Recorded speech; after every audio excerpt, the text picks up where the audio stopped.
Breaking news बघूया। ही बातमी मोठी बातमी सोलापुरातून आहे। सोलापूरच्या मोहोळ तालुक्यातील चिंचोली काटे इथं विवाहितेने आत्महत्या केली आहे। आशा राणी पवन भोसले असं मृत विवाहितेचं नाव आहे। सासरच्या जाचाला कंटाळून आत्महत्या केल्याचा आरोप विवाहितेच्या कुटुंबियांनी केलाय। पैसे आणि चारचाकी वाहनाकरता छळ केल्याचा आरोप करण्यात आलाय। या दरम्यान या प्रकरणी मृत महिलेच्या पतीसह सासू सासऱ्यावर गुन्हा दाखल झालेला आहे।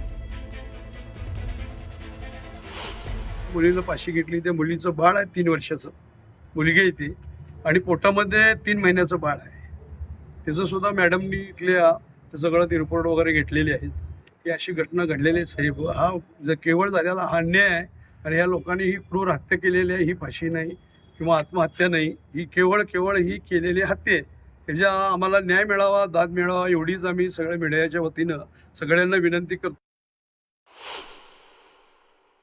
चे प्रतिनिधी प्रीतम पंडित यांच्याशी बोलूया।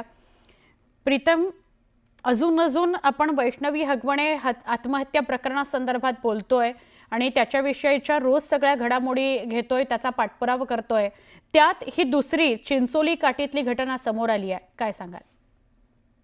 नक्कीच पाहायला गेलं तर सुवर्णा, वैष्णवी हगवणे उदाहरण ताजा असताना सोलापुरातील जे मोहोळ तालुक्यातील चिंचोली काठी MIDC आहे तिथे दुपारी 12च्या सुमारास ही जी आशा राणी भोसले विवाहिती आहे तिने सासरच्या जाचाला कंटाळून गळफास घेऊन आत्महत्या केल्याचा प्राथमिक अंदाज व्यक्त करण्यात येत आहे। असं असलं तरी जे त्यांचे नातेवाईक आहेत त्यांनी असा आरोप केला आहे की चारचाकी असेल किंवा सासरच्या मंडळींकडून पैसे आण यासाठी ही विवाहितेचा छळ करण्यात आला होता, अशी माहिती, प्राथमिक माहिती जी आहे तो आरोप आहे जे मोहोळ रुग्णालय आहे तिथे जे जमलेले आहे नातेवाईक त्यांनी केलेलं आहे। असं असलं तरी अशा प्रकारे जर हुंड्याच्यासाठी किंवा चारचाकीसाठी जर आशा राणी भोसले अशा विवाहित महिलेला जर छळ केला आहे तर तो कुठेतरी दुर्दैवी घटना आहे। असं असलं तरी ही 22 वर्षाची महिला आहे फक्त, आणि तिला 3 वर्षाचा एक मुलगा आहे, आणि ज्यावेळेस तिने फाशी घेतली त्यावेळेस तिच्या पोटात 3 महिन्याचा गर्भ असल्याचाही